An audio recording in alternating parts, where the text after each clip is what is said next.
acid, it smelled like feces, and then it smelled like death. Well, I'd come out of the bathroom and was like, hey, you want to see the body? And I was like, no.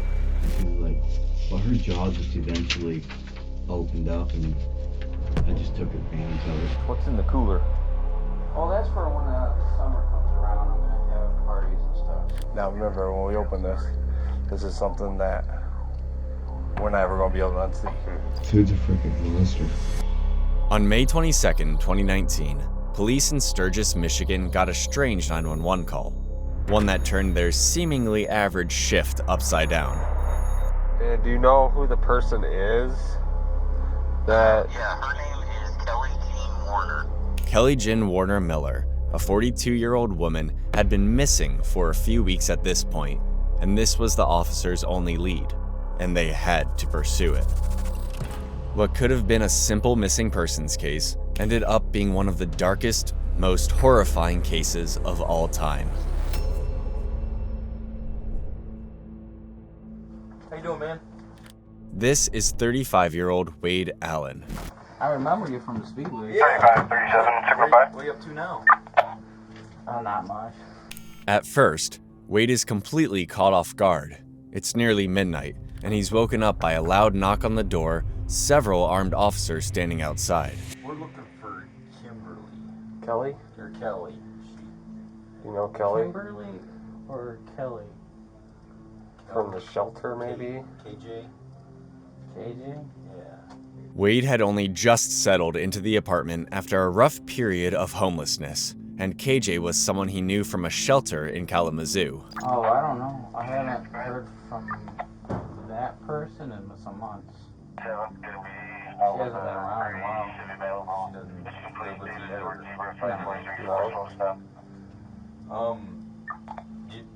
you know her? I haven't heard from her in a while. The last time I've seen her is a couple months. The last I heard, she's in Kalamazoo. And after that, I haven't heard from her. Even though he claims he's not seen or heard from her in a while, the nature of the call received was serious, and they needed to find out what really was inside this apartment. Well, we just need to talk to her. Do you mind if we come and look, see if make sure she's not here? I could tell you she's not. I think the best way for me to help you get a hold of her is through the shelter. I got her shelter manager person, and I can give you that information, but as far as here, I don't like just... My place is a mess, and I don't like just people coming and going all the time. We don't care. We see all sorts of apartments and homes. Well, all we gotta do is verify she's not here, and then we can get out of here and be done with it. Wade explains that he and KJ had drifted apart recently, ever since she abruptly stopped talking to him. I've been waiting to hear from her on Facebook, and I haven't heard from her, so that's all I could tell you is try Kalamazoo. Like, she hasn't been here in forever, and I don't know what to tell you. He was adamant that he didn't want anyone inside his apartment at that time. I don't know. I feel iffy. If you guys want to come by another time, just not right now. Let me at least have a day where I can clean up and do things. Okay. Well, here's the deal, Wade. If we gotta get a search warrant, we will. All right. Okay. We don't want to go that route. I know. That's a lot of work for all of us, including you. So, if we gotta do that, we're gonna have to detain you and put you in the car for a little while. All right, until we get that search warrant. It'll take a couple hours, but we should be able to get it. All we want to do is verify she's not in there. If she's in there, can you just have her come out and say I'm fine? Well, she's not though. That's the thing. Like, I mean, I can open up and I'll say, hey, KJ, Kelly, and there's no Kelly or KJ. You mind if I just stand here and look in? You can. I mean, I don't have her here. After some hesitation, Wade agrees to let one officer, a familiar face from the past, search his apartment. One of us is fine. You want to come in? I'll go in, Wade. Thank you. I know you know me enough. Like, Yeah, I just... it's not much, but I don't have... I mean, I got my friend's sunglasses here, but... not much of anything. And then I got all this... This is my bedroom.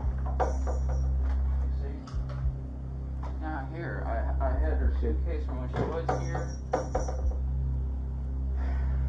Just me, and if I do have a guest, I have a bed. Yeah, bed. Okay. But I don't have anyone here. Okay. As Wade leads the officers through his apartment, it just seemed like a regular apartment.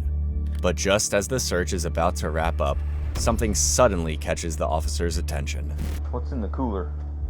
Well, that's for when the summer comes around. I'm gonna have parties and stuff. So. All right, no problem. Can you open that for me, and then we'll get out of here? Well, not right now. I can't. Like, I mean, I want to save that for later. Okay. For when the summer gets here. So. But I showed you. She hasn't been here in forever.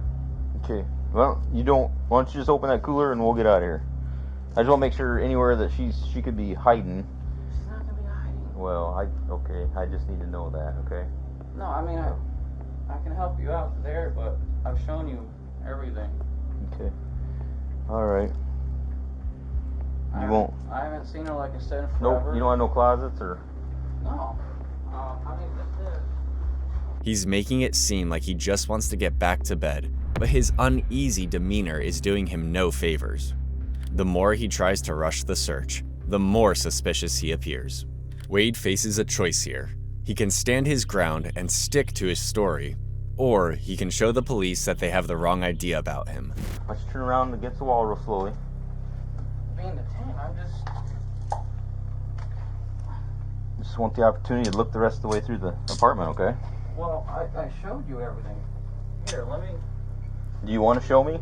I will. I showed you everything. Why don't you walk back in there and show me then? But I did. You see? Can I look in that fridge? Yeah. Okay. It's nothing. Okay. I see she's not in there. What you want to be in the fridge? I understand that, but we gotta look. We found people in some crazy places. In little cupboards like that, people can crawl in there and fit in there. I just want to make sure 100% that she's not here, and then we'll get out of here. With no sign of KJ, Wade's patience wears thin. His frustration with the officers is no longer subtle. He makes no effort to hide it. I don't know her. I don't know anything about her. I don't know if she's hiding from the law or hiding from her family or what she's doing. Well, I so don't think she would. I just want to verify. Okay. Can I look in that cooler over there? That's kind of, like I said, later on in summer stuff, but I'm trying to keep my stuff kind of private, you know? Well, that's fine. All I want to do is open it, say, KJ, you in there? And then close it right back up, and I'll get out of here. You'll be out of handcuffs, and we'll be gone. Well, let's have a warrant for the rest of this, and I'll just Okay. get detained. Okay. I don't understand why all this. I don't know what. Well, can I get my shoes on at least? Where's your shoes at? Right over here. I got some. Clearly uncomfortable with the intrusion into his private life, Wade reluctantly agrees to wait while the officers request a search warrant. If we can go back in there and you let me look real quick, it's going to be all over with. I'll say, hey, listen, Wade is cool. He let us look through his house. She's not there. We'll let Kalamazoo know, and it'll be all done, and then we'll get out of here. But at this point, I'm suspicious that she is in there. Why? So, because you won't let me look in that cooler or any other big boxes in there. I didn't see anything else I need to look through, but that big cooler, you know, I'd have no idea what size she is. If she's a little person, you could probably put two of her in that cooler. That cooler was that big. So basically, I was gonna make sure she's not hidden in there. It took you a little while to answer your door, so I don't know if she was. The reason why I took a while is because I had to get dressed. Okay. And yeah, I understand that. If you were in bed, yeah. But in the meantime, you could have been telling somebody to go hide in the cooler. I don't know. No. So That wouldn't make any sense. it doesn't make any sense to me, but you got to understand where we're coming from. We see some pretty crazy stuff. Clear him from this, and then we'll move on. As officers insist that Wade wait in the cruiser, he does everything he can to avoid sitting in the back seat. So I won't be out of the way, Well, you've got to have a seat. I'll roll the windows down. but I'm not under arrest. If you want to put your back towards the other door, you can, or whatever's more comfortable for you. You can. Yeah, I still want to get my wallet though. We're Get that to you. going to get that here. Can I go back in my apartment right now? Not right at this minute. So he's trying to steer me away from this. Maybe we'll cooler that's in the corner of his living room. Once Wade finally settles in, the officers approach a few feet away and waste no time expressing their concerns. It's a big, huge green cooler, and he's got boxes stacked on top of it. Don't stink in there. The apartment's kind of stinks, but I don't smell anything. Yeah. So I don't know what he's got in that cooler, but he kept pulling me away from it. Every time I look over there, he's like, "You can look at my bedroom now." In the time being, Wade can't seem to sit still in the back of the squad car, clearly uncomfortable with the whole situation. Put you. I'm really feeling claustrophobic right now. Okay.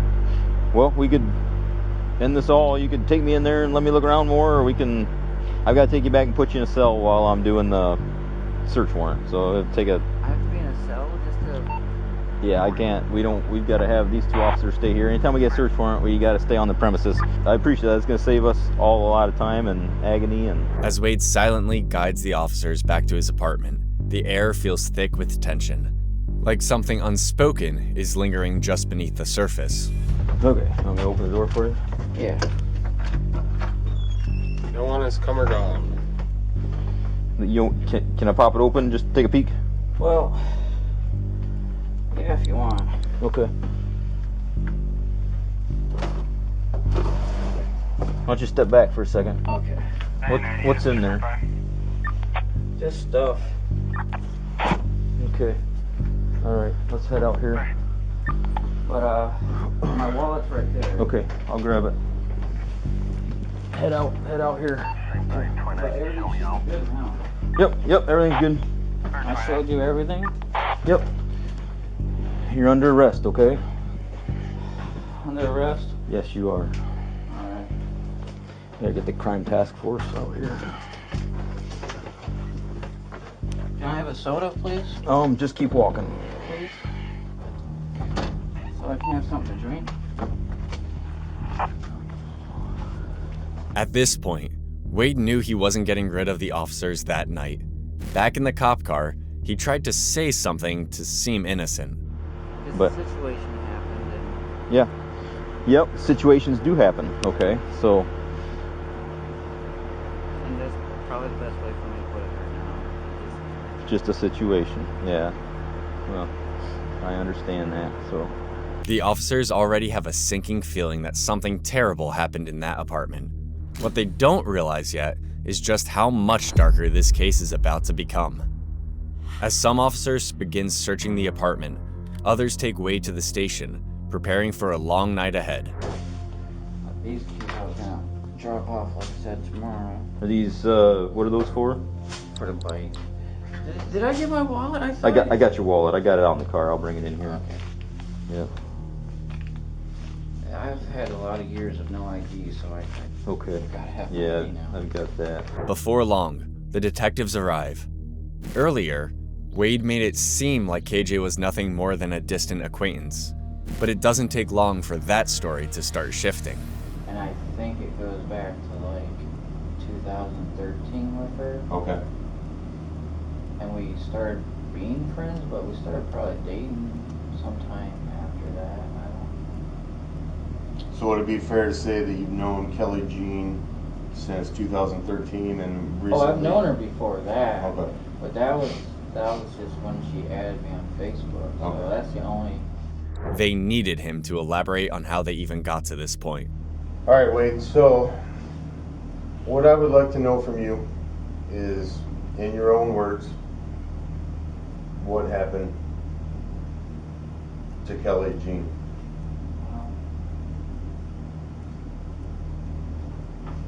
I know she's been through a lot, and it might take a little bit to describe because there's a lot.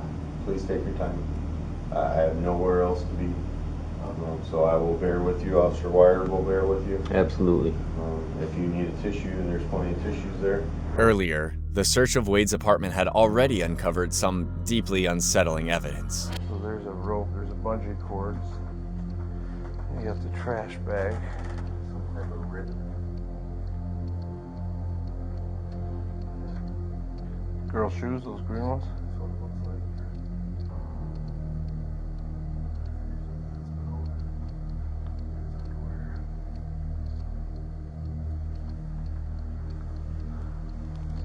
and Wade revealed something happened to KJ last time they were together. I'll start with saying that she's hyperglycemic. Okay. Alright, so her eating levels are important. She has to have a certain amount of sugars or whatever. Mm-hmm. I only bring that to attention because I know at one point while she was making cereal, she fainted and really hurt her head, and it really concerned me. Because a little after that, I started seeing impairment issues, whether it's speech, memory, things like that. And I was concerned. How long ago would you say that was? That incident had to have happened in March. Okay, so it's been a little bit ago. I want to say March. When you say she fainted and hurt her head, how did she hurt her head? Well, I watched her when she fell, and when she fell back, it was the back of her head on the floor, and When she fell, did she become unconscious? Did she knock herself out? Did she just kind of stun herself? Did she? she was unconscious for a little bit. Okay, about how long would you say a little bit would be?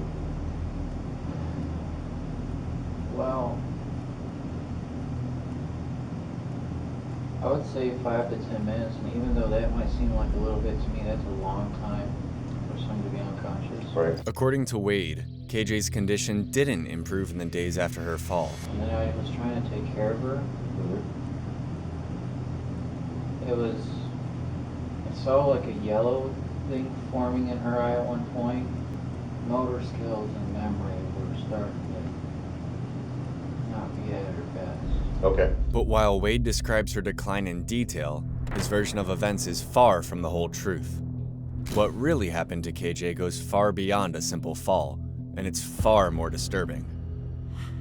To fill in the gaps here, the police brought in his next-door neighbor Sherry. She described her relationship with Wade as friendly enough. They'd occasionally watch TV together in her apartment. But there was one thing Wade said about KJ that stuck with her, something that left her deeply uneasy. And then he tells you, That she had fallen in the bathroom. and He anything thought else? maybe she had a skull fracture. And I said, you need to take her to the ER. Mm-hmm. And he goes, no, I'm taking care of her. But that's not where Wade said she fell. Wade initially told them that KJ fell in the kitchen while making cereal. Now he claims she fell in the bathroom. It was a small detail, but one that didn't add up, and it was just the first of many red flags in his story. She wasn't able to feed herself. And that really concerned me. I did my best to try to help feed her. Because one time I came in, I saw her sitting on the tub, and I had tried to feed her this meal. One of these freezer dinners, I have a bunch of those, and it was chili. And she was just kind of like holding it like this, and then she just moving so slow, and there was just chili all over her. Wade claimed that KJ was even struggling to drink water sometimes, even though he tried to help her too. Did you try to get some medical treatment for her, see what was going on, anything like that? I didn't take her, no. I didn't know if she could move or get around. What do you mean by that? She just wasn't walking all that fast. Like I said, her motor skills were not good. She needed to. I was worried. I did start talking to her caseworker about how she might need an adult foster care. You know, because before even that, there was issues of bladder control problems. Like on my bed, I got a big old yellow stain for where she peed on that. And she peed in the kitchen. Like she had issues with bladder control. Sherry had more to say, and it only made things worse.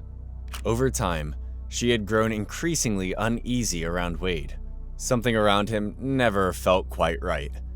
Then, one night, an unprompted confession confirmed her worst suspicions. But he told me that he hit women. He told you that he hit women. Yeah, and that he was working on it because I've been through domestic violence, and I told him, you can't do that, you know? I said, you can go to jail for that. He goes, I know, I'm working on it. After Wade's unsettling remarks, Sherry remained polite but distant. 2 weeks after KJ's alleged fall, Wade insists that tragedy struck. But there's something important to remember. He knows the officers are searching his apartment, and he knows exactly what they're going to find. Every detail he shares now is calculated, an attempt to get ahead of the horrifying discoveries they're about to make. I figured she'd be okay in a bathtub, just taking a bath. No. So I started the water for her. I thought she'd be okay if she was laying down, not standing up. I wouldn't have to watch over her. She wouldn't fall. Yeah. Right. So when I see her in the morning, she wasn't breathing, and what really shocked me is when I saw her feet. And it means that she started with hot water and I don't know, didn't have the strength to turn the knob, or I can't understand why she didn't turn it or adjust it, and I don't know if that was the cause of death is hot water, or if maybe she tried to get up and fell or something. I don't know. I seriously do want to know what the cause of death was, because I really don't know. With this admission, Wade makes one thing clear. KJ was never missing. She's dead. When you left the bathroom, how was she positioned? She was laying in the tub. Okay, and you said you started the water, so the water was running? Yeah. Okay, and was the tub the stopper in there so that the tub would accumulate water so she could take a bath? Yeah, And did you go back in there? I went to sleep. You went to sleep. I thought she'd be okay. Authorities couldn't make sense of Wade's explanation. Who would leave someone who is unable to eat, drink, or even move on their own alone in a tub full of water? There was only one logical answer. Wade wasn't telling them the truth. Meanwhile, in the back room, officers took a moment to regroup. As they pieced together the inconsistencies, one question lingered. What was Wade really hiding? This guy, not all there. He's not all there. We thought I figured that you could choke him up pretty easy, but he's either really good or he's just, I don't think he's all there. It won't take long for police to realize that Wade isn't some confused man rambling. He's carefully crafting a narrative to mislead them. He wants control over the story before they uncover the truth for themselves. But the evidence waiting in his apartment will expose a reality far more horrific than anything he's willing to admit. Something's right there, because that's, see, that's birds over here. It's way down, see it on the, yeah. It looked like it hit pretty level. Looks like there's some in there, but it's almost like it's all the way across. When the officers return to question Wade, they push harder, determined to piece together a story that actually adds up. What he said shocked them. And then when did you go back into the bathtub? Or the bathroom, I'm sorry. Not till morning when I woke up and realized she wasn't in bed with me. Okay. Was the water still running, or was the water off? Water was off, so she had to have turned it at some point. Had to have. Head above water or below water? Water. Below water. Okay. What happened at that point? Did you call 911? Did you call anybody at all? My parents. If KJ's death was nothing more than a tragic accident, why didn't Wade call for help the moment it happened? Instead, he kept it to himself until someone else tipped off the police. That alone suggests he isn't being truthful. Whether he's outright lying or just omitting key details, one thing is clear. Someone knew about KJ's fate before the authorities did, and that someone had to be Wade. He had her in the bathtub for a little while. Hey, well, I don't think he's going to be very cooperative with you. Okay. Well, So, most people aren't. Wade never had to wonder who made the anonymous call to the police. He knew exactly who turned him in. I only had one friend which probably made the call, and I'm not going to be upset with him. He probably got to a point where his conscience got to him too, but... Wade's suspicion was correct. The caller was none other than his closest friend, Stephen Ryan Russ. According to Wade, after everything that happened, the only way he could process KJ's death was by telling someone, and that someone was Stephen. But what he revealed was so horrifying that Stephen couldn't stay silent. When police bring Stephen in for questioning, it's obvious from the start that he's hesitant to talk, torn between loyalty and the weight of what he knows. So Is this going to be in court? This possibly be used in court, yeah. So Wade's going to know about this? He already does. No shit. Alright. So the whole case came to light when Central Dispatch got a call regarding Wade and KJ. Do you know about that call? Yes, I did. Did you place that call to Central Dispatch? Yes, I did. And what was that call in reference to? My family was getting very scared of him, and it was to the point that they couldn't even sleep, so I had to do something. Stephen goes on to describe the Facebook messages that shattered everything he thought he knew, each one more unsettling than the last. He said that he did something and that he can't talk to anyone about it. And I was like, well, I'm your brother, you can talk to me. Stephen recalls Wade telling him that KJ had died suddenly, and instead of calling the police, he chose to keep it to himself. He wanted us to help him move the body with the car, and we both told him no, that we can't do that. And I was like, you know, you're one of my closest friends, and I'll keep your secret for you, but obviously I couldn't. It's hard to feel like I can be honest if I feel like I go through scenarios all the time where I'm accused, and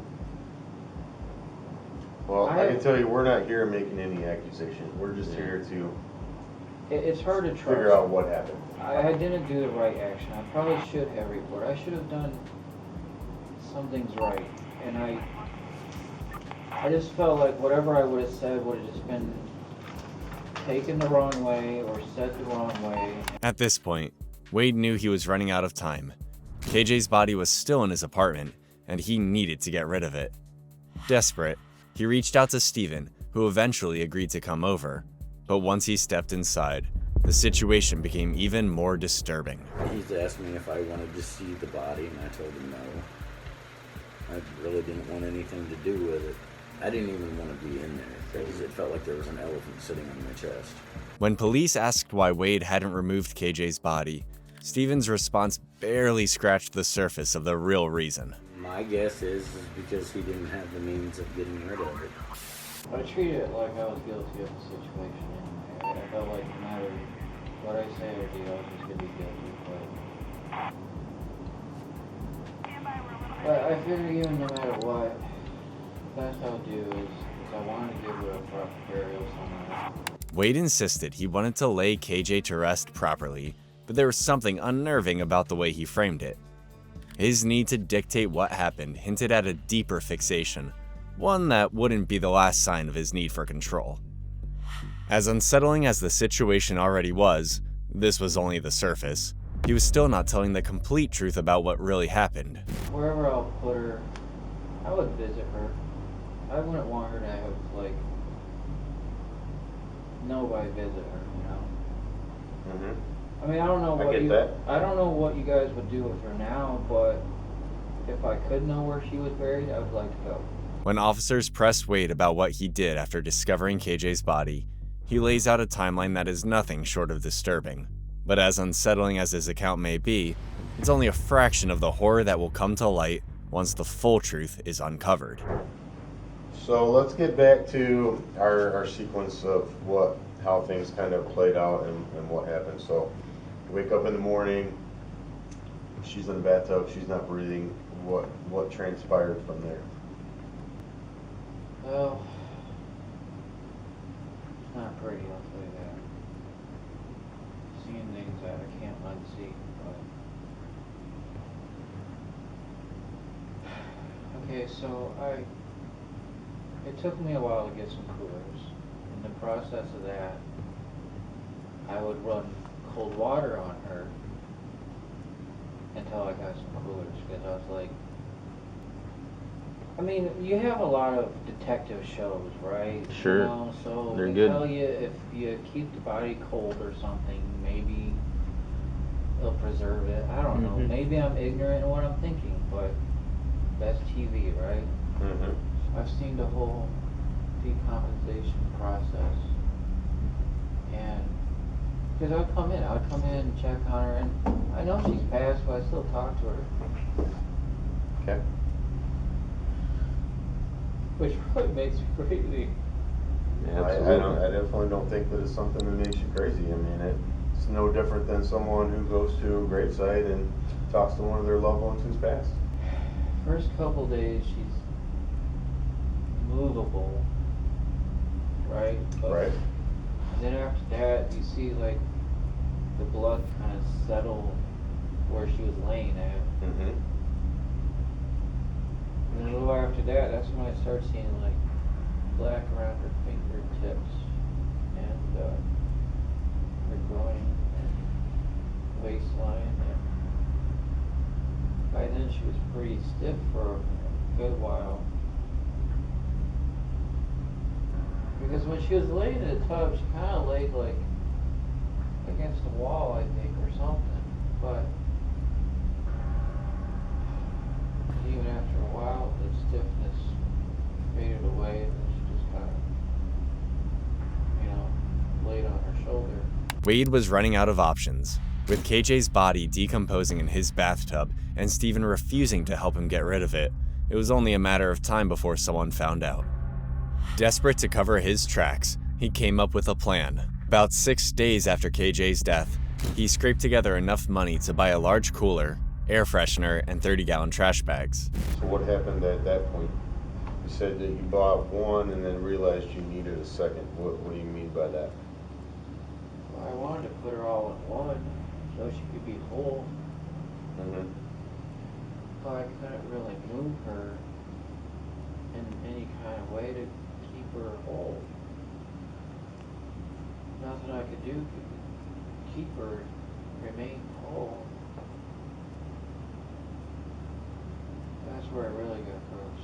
When Wade realized KJ's body wouldn't fit inside a single cooler, he decided there was only one solution. What happened at that point? Well, when I had to get the second cooler, I had to put her legs in that one. And I'm not gonna lie, that was the grossest thing ever. I guess help me understand how she was in one and her legs were on another. I had to cut her legs. Okay, when you say that, do you mean that her body was too big for the first cooler? So you couldn't fit her in the first cooler? And was she too stiff to be able to move her around to put her in the cooler? If I could move her, I would have had her like knees up to her chest or something. But you couldn't? Rather than staying under the radar, he did something that made him stand out even more. He went to his neighbor, Sherry, and casually asked to borrow a saw. It might have seemed like an ordinary request, if not for the strange excuse he gave. Sherry later recalled that Wade claimed he needed it to cut his mattress in half. When she didn't lend him one, he simply bought a saw from a local supermarket and put his gruesome plan into motion. Where did you cut her legs at?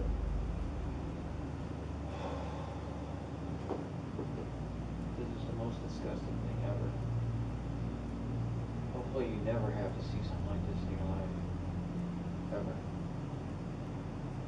Alright, so here and then here. I started here, but then I realized her knees were still over the edge. Mm-hmm. So I had to go here too. I know that what I would have wanted to do, except she was too heavy for me, is take her under the shower, get her, wash her off, because after she passed on, she crapped herself, and I was like, man, I didn't even know that until I got her in the cooler. As officers continued their search of Wade's apartment, they finally reached the cooler, only to uncover the horrifying secret he had been trying to hide. Now remember, when we open this, this is something that we're never going to be able to unsee. Mm-hmm.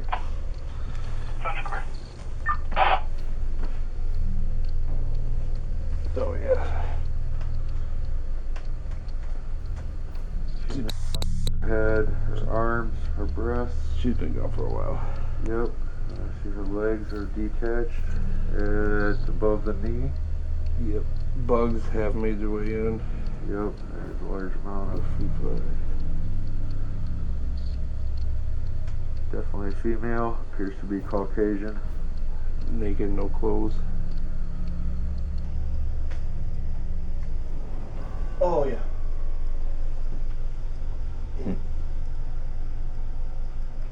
And cut up. Nice. Okay, now it stinks. Well, so there's a lot more evidence in here somewhere then. Yeah, now it does. The officers had only uncovered a portion of what they believed to be KJ's remains, but it was clear there was more to find, and it wouldn't be long before they did. See any? No, you got a stain on the left side there. Definitely stinks like something. Further staining down inside of there. Something What heavy. kind of bugs are those? Where? I see.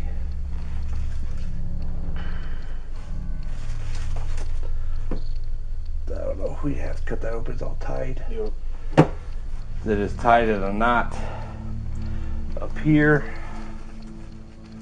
Oh, I will cut right here.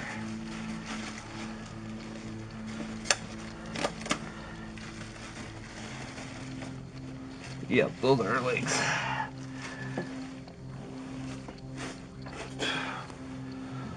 I saw some toes and an ankle.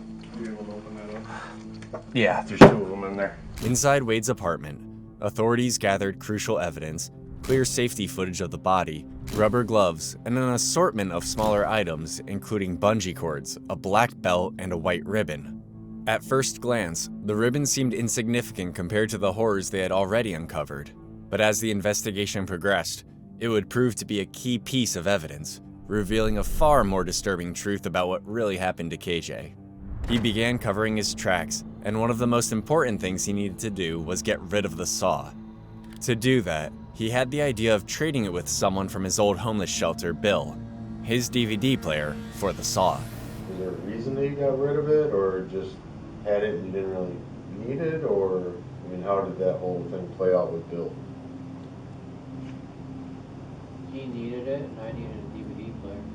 Wade made the exchange sound like a casual, almost coincidental event, but when police tracked down the man who ended up with it, they heard a completely different version of the story, one that cast Wade's actions in a far more suspicious light. Like, he really was wanting to give it to me. I'm like, well, just wait till I bring you the DVD, because I don't like doing deals where, you know, I owe somebody, because then I got it on the back of my mind constantly. I have to, you know, I owe him. So I was like, just wait. And he's like, no, here, just take it now. So, Would you say that he was insisting that you take the saw? pretty much, yes, he was insistent. Because I even said, no, not right now. And was he persistent about it? Yeah. And you can see, like, in a serration, it looked like a chunk of something in there. By this point, police were convinced Wade wasn't telling the truth, but the full extent of what he was hiding was still unclear. I'm not proud of anything at all. Sure, but stuff happens and we just trying to get the... This is not how this should be. Like, I kept saying that to her, like, this is not how you should have went. This. Bill felt off about the whole DVD thing, but there was more to it. And then when you heard about Wade getting arrested and what his charges were, what was the first thought in your mind? I didn't believe it. I'm like, because I've been hanging out with him like probably 10 times in the last month, probably 10 days before now. Mm-hmm. I had no sign that, I freaked out because I was sitting on the cooler and I didn't know.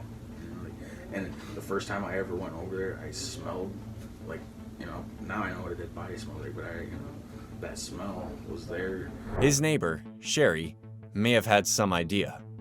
During her interview, she recalled one of the few times she ever interacted with KJ.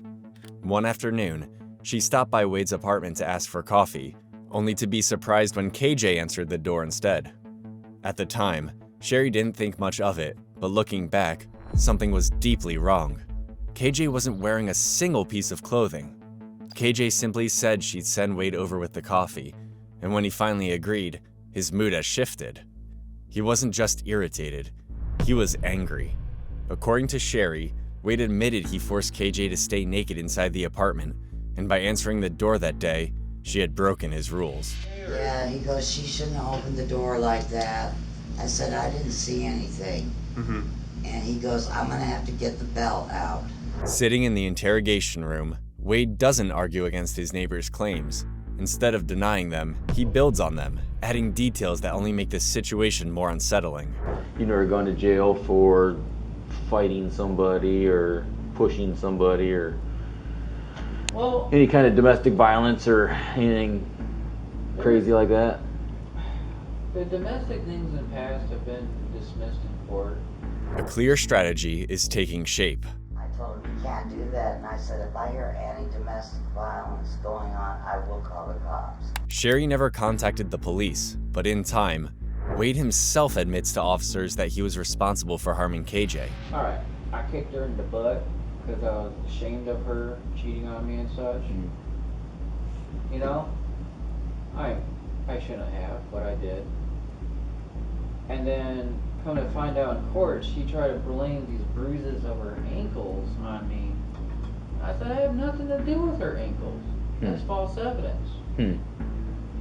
Because what happened was she fell down by the road, again, the balance issue, by the railroad tracks, and that caused the bruises from her ankles rolling. Not from you kicking her, though. No. Gotcha. As officers continue their investigation, Wade is placed in a holding cell.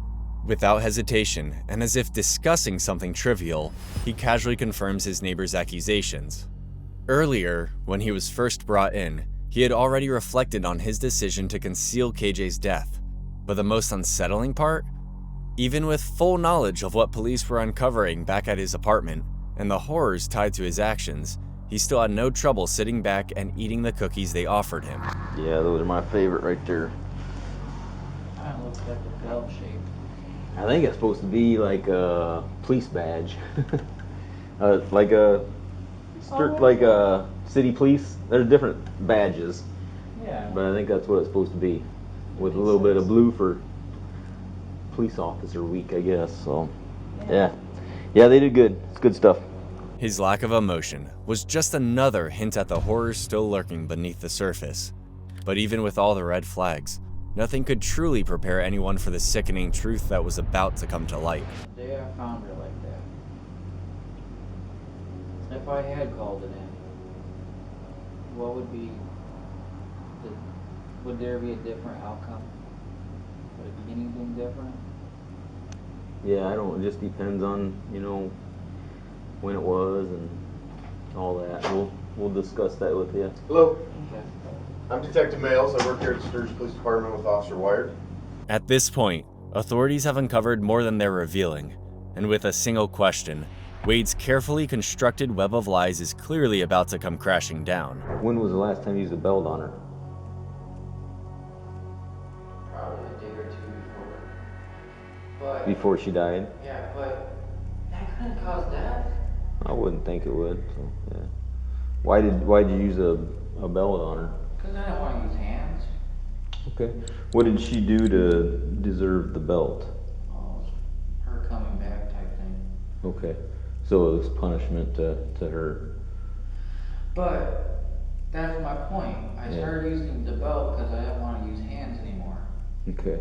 That's why I'm not saying it's that much better. Okay, I shouldn't be physical anyways.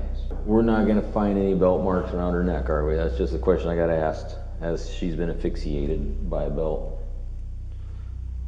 I don't think you will, no. What if we do? I don't think you should be finding things, Okay. but Sherry also put forward her own theory. I never really saw her because I think that he was keeping her in there and not wanting anybody to see her. Investigators, looking to corroborate Wade's history of alleged violence, turned to those who had been closest to him. When they found his most recent ex-girlfriend, Katie, they weren't prepared for what she had to say. She revealed that their connection stretched back to childhood, but it wasn't until 2018 that things became romantic. The relationship, however, only ended up lasting 3 months. My kids had just started school again, and I needed to be home with them, and so I couldn't do whatever he was asking me to do, like pick him up or something. Mm-hmm. And he ended up showing up here. Here at this house? Yeah, but I had my kids and I could not take him. Mm-hmm. And he started to fight out here, and I finally was like, okay, just get in the car, like I'll take you just to get you away from me. And my kids were in the back seat and he was in the front seat with me, and we were driving towards Kalamazoo, and he realized that I was going to leave him there. Mm-hmm. And he said something, and I just put my hand across. I didn't even touch him.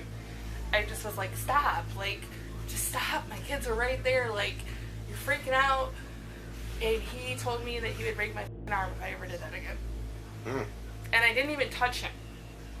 Just kind of did the like, hey, ease yeah, up kind of like, thing. Yeah. And so my daughter was she's a diabetic, and Mm-hmm. she started, I didn't know at the time, but she was like, Mom, my sugar's going low. But she was just faking it to get back home. And Smart girl. so we turned back around, and I'm like, okay, Jody's going low, don't say anything else. Like, I need to get her taken care of. Let me just get us back to home. Mm-hmm. And so I got us back here. My kids got in the house. I got away from him, out of the car, and he's like, just get back in the car and take me. And I'm like, no, I'm not getting back in the car. And I put like a bicycle and a chair between us, and I wouldn't let him get close enough. And he's like, no, I'm not gonna hurt you. Just come here, let's just figure this out. And I was like, no, you need to find like somewhere else to go, somewhere, like get away from me. I don't want anything to do with you. Before the detective steps away, she said something that put into perspective how he had been hiding in the shadows this whole time. If I wouldn't have ended things when I did, that would have been me. And that's terrifying to me. As investigators piece together the truth, the bigger picture becomes harder to ignore. With enough evidence in hand, they finally confront Wade. Predictably, he seizes the moment to refine his story, hoping to make it more believable, but in doing so, he slips up. He says, well, why didn't she scream or anything? I've never seen that woman scream. Never. I might have only seen her cry maybe 4 times. Okay.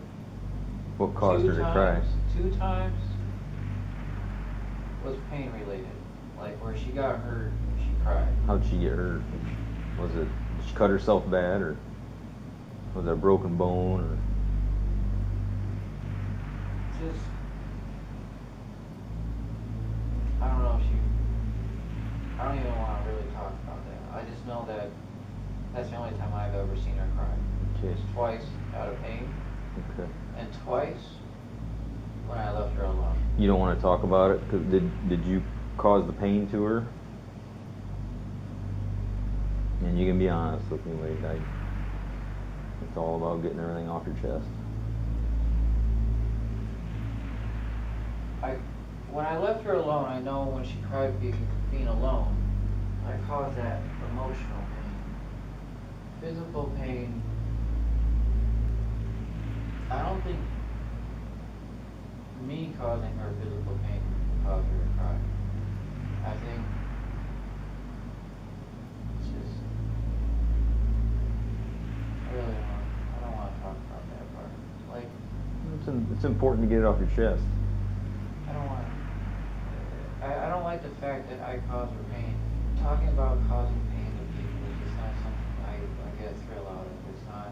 Yeah, I understand that. And I just don't want to talk about it. It's not appropriate. It's not. No.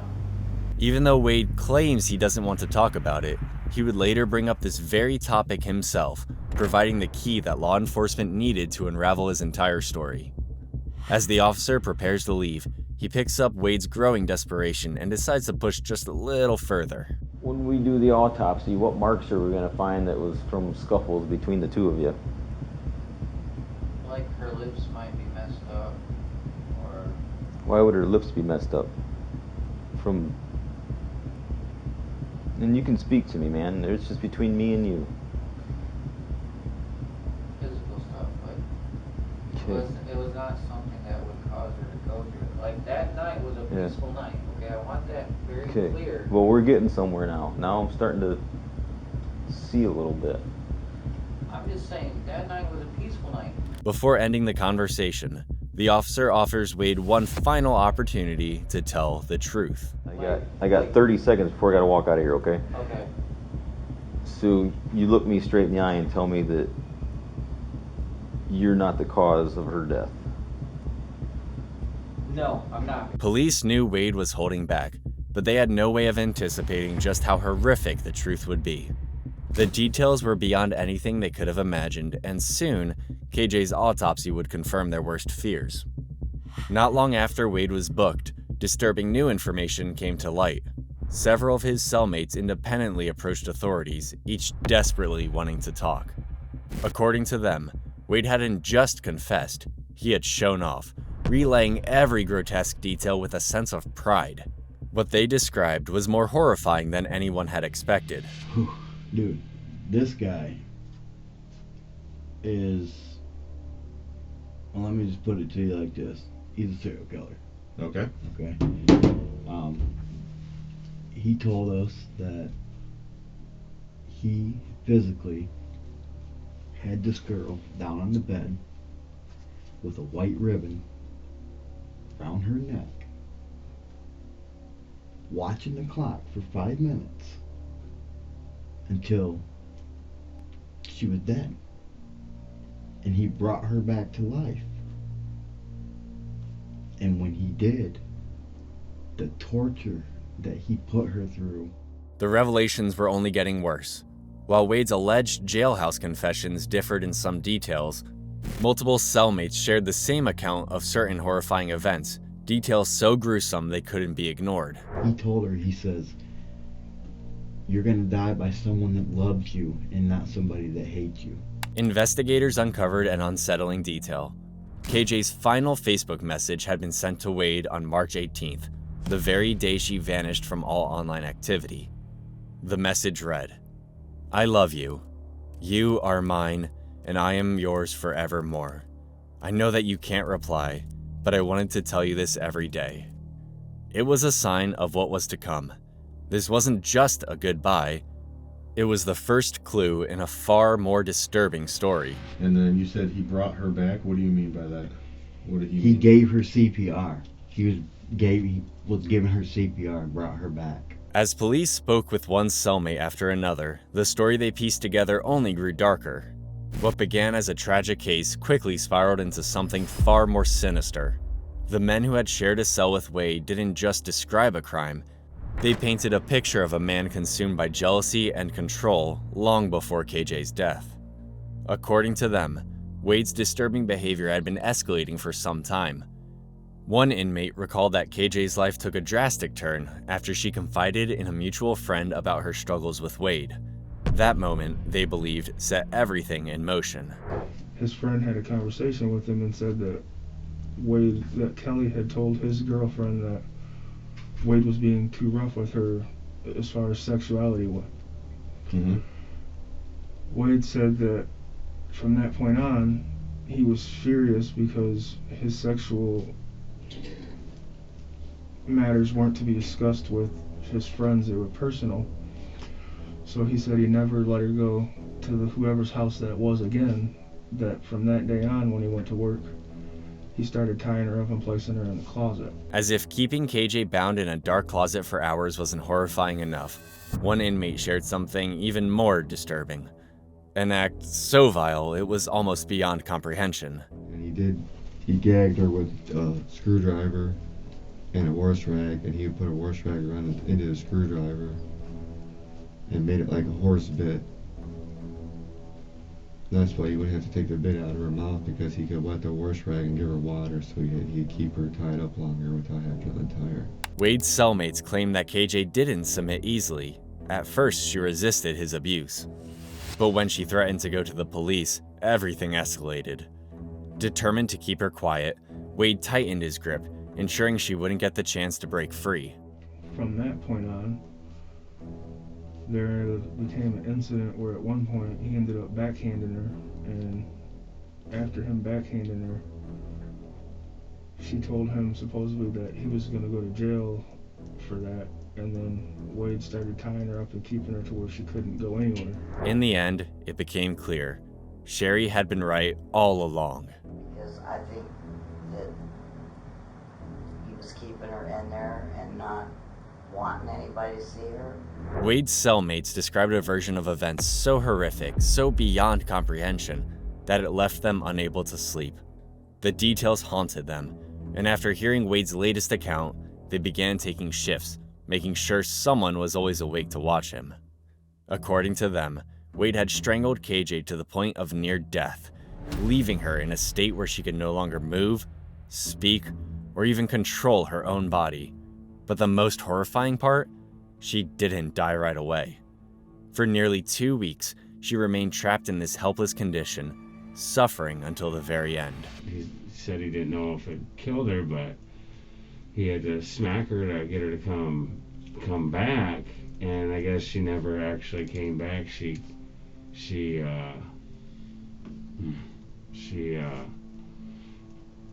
came back, but she wasn't there. So, and that's, you know. What do you mean by that? She wasn't coherent. You know, she never talked again to him, but he got her to breathe again. In those agonizing weeks, one cellmate claimed KJ endured horrors beyond words. Trapped in a failing body, completely at Wade's mercy, her suffering didn't end quickly. It stretched on, unbearable and unthinkable. He said a couple times he went in there and just put his hand over her face and nose to see if he could. He said, but she wouldn't die, like she didn't want to die. One inmate recalled that Wade didn't show remorse. Instead, he treated KJ's suffering as nothing more than an inconvenience. Rather than acknowledging the horror of what he had done, he seemed more frustrated by the burden it placed on him. And he said that she wouldn't eat is why he was hitting her with the belt stuff, trying to wake her up or whatever he was trying to do.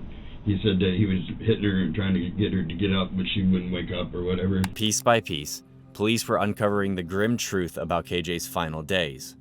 Wade had insisted that he was caring for her, trying to feed her and keep her alive in her weakened state.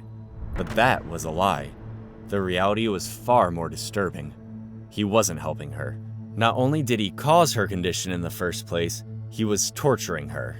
He got to the point where he was laying in bed one day, and he felt the need to take a torch that he had, and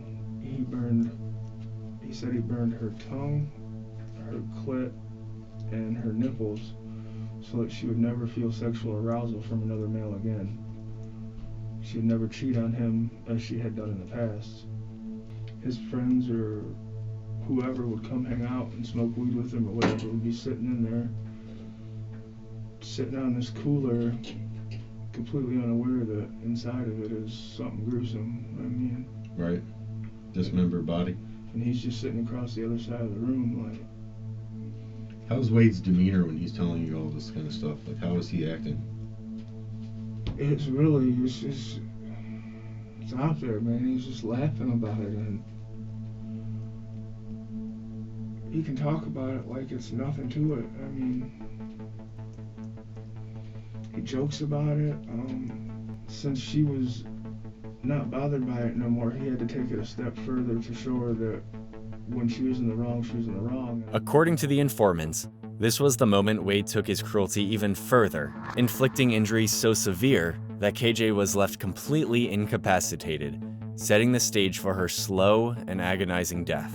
He said no matter what he did to her, that she had no movement, and eventually she just passed on her own. Even after KJ's death, the nightmare inside Wade's apartment didn't end. According to one of his cellmates, Wade wasn't finished, not even close. What happened next was so depraved, so beyond comprehension, that the man recounting it struggled to put it into words. He kept her in the bathtub, he warmed the body up and have sexual relations with it, or whatever you want to call it. You know, that's just shit I was like, geez, you know, I wasn't trying to hear any of that, but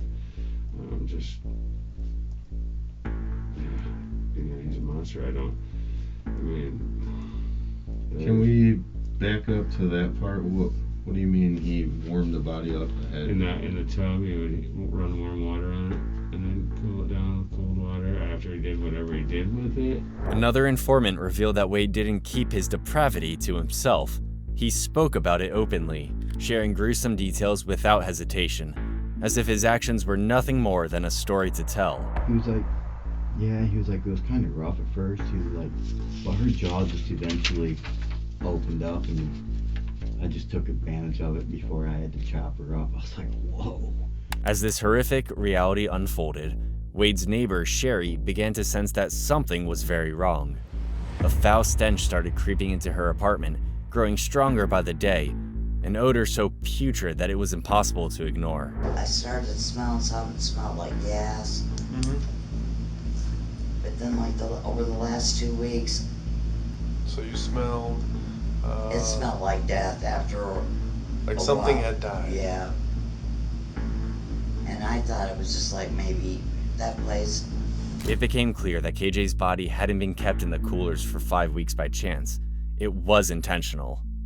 Whether out of desperation or something far more sinister, Wade had made a deliberate choice to keep her remains hidden for that long. He was hoping that she was decayed enough that they wouldn't be able to catch that he was the one who killed her.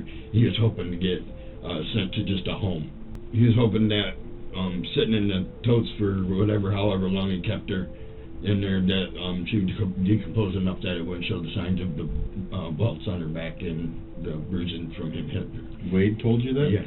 KJ's autopsy uncovered extensive bruising across her body, with notable injuries on her chin, neck, and right ear. The most telling discovery, however, was a fractured hyoid bone, a small, delicate structure at the top of the neck. Such an injury is rare in most forms of trauma, but is considered a strong indicator of strangulation. Despite the disturbing evidence, the exact cause of death remained unclear, leading the medical examiner to classify her death as a homicide by unspecified means. He would sit and watch Criminal Minds and talk about, if I had it all, I wish I'd have watched this and I could have done it differently. The way he talked, it seemed like he has done it before. This wasn't the first hit. Wade's cellmates were disturbed by many things, but what unsettled them the most wasn't just what he had done. It was the way he talked about it. According to them, he showed no remorse. Instead, he bragged, recounting the horrors with a chilling sense of pride. It's out there, man. He's just laughing about it, and he can talk about it like it's nothing to it. I mean, he jokes about it. He breaks out a police report and lets people, if you're interested in reading something that way, he'll let you read it. And it's beyond me. I mean, and he said he loved the girl. I mean, you don't love somebody and do this kind of stuff to him, man. Right. One cellmate revealed that Wade's cruelty wasn't just merciless. It was something he took pride in. He believed his actions were worthy of attention, even fame. So much so that he gave himself a nickname, Chops, and talked about his plans to write a book about what he had done. I know he sat there, he said, what would it really matter? Her parents and nobody wanted her. He said she was crazy and her parents and everybody didn't want nothing to do with her. He said, so what would it matter? Regardless of what Wade claimed, KJ wasn't alone in the world. She had a family, one that cared about her, worried for her well-being, and wanting nothing more than to see her safe and happy. somebody needs to stand up for that lady. Right. You know? She has family. And that's good to know, you know. But I don't know. I got to get the emotional part of it, you know. I feel for that, and I feel for her family, man. Yep, I completely agree. So do I. And yeah, I'm just happy that I got to talk to you. Sherry struggled to process the reality of what had happened, horrified that she hadn't seen the warning signs sooner. I didn't think he could do something like that. But you don't know people. I mean, Ted Bundy, everybody liked him too. In 2023, Wade was convicted of second-degree murder and mutilation of a dead body. He pleaded no contest and received a prison sentence of 39 to 60 years. But his violence didn't end with KJ. While incarcerated, Wade was also convicted of third-degree criminal conduct for attacking another inmate in 2020. After learning that his cellmates had cooperated with police, he retaliated, ensuring his reputation for brutality continued behind bars.